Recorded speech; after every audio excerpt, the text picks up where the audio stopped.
अस्सलाम वालेकुम। उम्मीद करते हैं आप सब खैरियत से होंगे। जहां भी आज हमारे साथ मौजूद हैं साबिक MNA चौधरी एजाज की अहलियाँ, जो पिछले कुछ अरसे में इनके साथ हो रहा है उनसे ज़बानी उनसे सुनते हैं कि क्या हालात हैं इनके घर में। आज उन्होंने प्रेस कॉन्फ्रेंस की, हालात बताए। अस्सलाम वालेकुम मैम। वालेकुम मैम, कैसी हैं? मैम बताएं कि क्या कुछ हो रहा है। मैम आपके सामने जो 11 अक्टूबर को वाक़या हुआ वो हमने वीडियोस अपलोड की थी और वो लाखों करोड़ों लोगों ने देखी है, पाकिस्तानी ओवरसीज़ पाकिस्तानियों ने। और 11 अक्टूबर से लेके आज के दिन तक कंटिन्यूसली हमें जो है ना वो कन्फ्यूज़ किया जा रहा है। कभी पुलिस वाले बन के आ जाते हैं, कभी CDA वाले बन के आ जाते हैं, कभी एजेंसियों के लोग आ जाते हैं। उस दिन तो रात को 9 बजे एजेंसी के लोग आए थे, जो मैं आपको बता रही हूँ 25 से 30 लोग थे। सबके पास गन्ने थी, किसी के पास रिवॉल्वर थे, 6 गाड़ियाँ थी।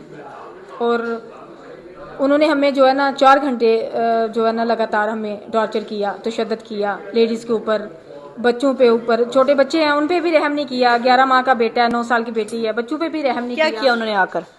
उन्होंने जी पहला क्वेश्चन किया कि चौधरी एजाज साहब कहाँ हैं, जो कि मेरे हस्बैंड है। मैंने कहा वो घर पे नहीं है, किसी काम के लिए निकले हुए थे। फिर जो है ना उन्होंने यहाँ पे बंद की है इस ऑफिस में। मेरे नंगे पाँव थे, पाँव पे वजन डालते रहे हैं, शूज़ पहने हुए थे, पाँव पे खड़े हो गए 2 आदमी। और काफ़ी उन्होंने मुझे टॉर्चर किया। मैं बता नहीं सकती हूँ वीडियो में, आप लोगों को शर्म आती है मुझे वैसे भी। और मेरे बच्चों को मारते रहे हैं, घसीट के लेके गए हैं, दूसरे रूम में जाके बंद कर दिया है। और जो है ना बार बार यही क्वेश्चन करते हैं जी चौधरी साहब किधर हैं, और ये इतना बड़ा घर कैसे बनाया चौधरी साहब ने, इतना पैसा कहाँ से आया। मैंने कहा ये हमारा एक पर्सनल मैटर है, आप मुझे ये बताएं कि आप जो है ना CDA वाले पूछते ही आकर? नहीं, जो उस दिन 11 अक्टूबर को जो लोग आए हैं ना, वो कहते हैं जी इतना बड़ा घर है, इतनी जायदाद कैसे आ गई चौधरी साहब के पास। मैंने कहा मुझे ये बताएं कि आप चौधरी साहब को गिरफ्तार करने आए हैं या इन्वेस्टिगेशन करने आए हैं कि ये। मैंने कहा मैं उनकी सेकंड वाइफ हूँ और मेरी शादी को 3 साल हो गए, 2.5 से 3 साल। मैंने कहा ये मेरे आने से पहले का बना हुआ है, मुझे नहीं पता, मैंने कभी नहीं इंटरफेयर किया कि चौधरी साहब के पास ये कैसे आया, कहाँ से आया। मैंने कहा मैंने तो कभी नहीं चौधरी साहब से पूछा। अभी भी आ रहे हैं, क्या कह रहे हैं? जी रात को भी आए हैं, 15-16 बंदे आए हैं CDA के, और वो कह रहे हैं जी हमें ऑर्डर है। हमने कहा हमारे पास NOC है, आपके पास कोई नोटिस है तो आप हमें पहले नोटिस दें, कोई ऑर्डर है अदालत का तो दिखाएं हमें। तो वो कहते हैं जी हम हमारे पास नोटिस नहीं है, हम ऑर्डर नहीं है, तो हम तो मजबूर हैं, हम क्या कर सकते हैं, हम कुछ नहीं कर सकते, हम नीचे तबके के लोग हैं जी, हमें ऊपर से ऑर्डर है। मैंने कहा ऑर्डर है किस, क्या हमें बताएं तो सही, क्या फ़िरौनियत तो आप लोगों ने फैलाई हुई है। ये देखें, ये छोटे बच्चे हैं, ये 7 बहन भाई हैं, यहाँ पे ये लोग रह रहे थे, वो छाती इन्होंने मुकम्मल तौर पे तोड़ फोड़ कर दिया है। तोड़ के गमले उठा के ले गए हैं, डेस्क उठा के, चेयर्स उठा के ले जाते हैं, और जब भी आते हैं इसी तरह करते हैं, कभी पिक्चरें बना के ले जाते हैं। अच्छा मैम, ये सोचा है कि कभी अगर उन्होंने पाकिस्तान तहरीक इंसाफ छोड़ने का मुतालबा किया तो आप लोग पार्टी छोड़ देंगे, क्योंकि प्रेशर तो सारा पाकिस्तान तहरीक इंसाफ की वजह से? नहीं मैम देखें, प्रेशर जो भी है मेरा, पहले मैं जो उस दिन मेरे साथ हुआ है, मैं यकीन करें कि मैं बहुत कंफ्यूज हुई हूँ। मैंने हस्बैंड से कहा, मेरे हस्बैंड कहते हैं देखो कि अगर वो तुम लोगों को मार देंगे, उन्होंने कहा कि हमारे बच्चों को मार देंगे, तुम्हें मार देंगे।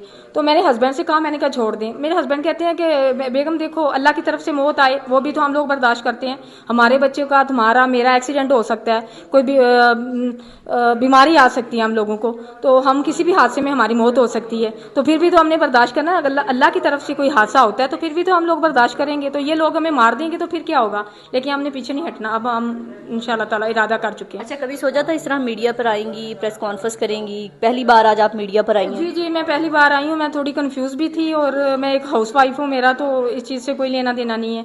लेकिन चौधरी साहब घर पे नहीं है तो फिर जाहिर बात है, फिर उनके सारे काम तो मुझे निपटाने पड़ेंगे।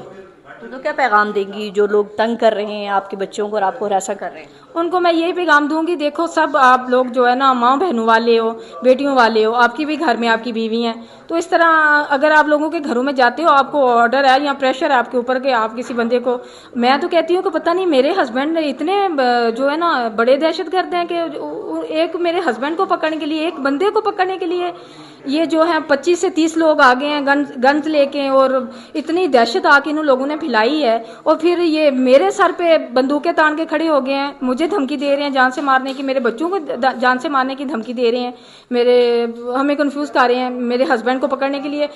मुझे तो पता नहीं था मेरे हस्बैंड कहाँ, क्योंकि वो मुझे बता देंगे उनकी सोशल लाइफ है। अगर मुझे पता भी होता तो जो इन लोगों ने की है वल्लाह मैं कभी भी ना बताती मेरे हस्बैंड कहाँ, मैं मर जाती, मैं ना कभी भी बताती।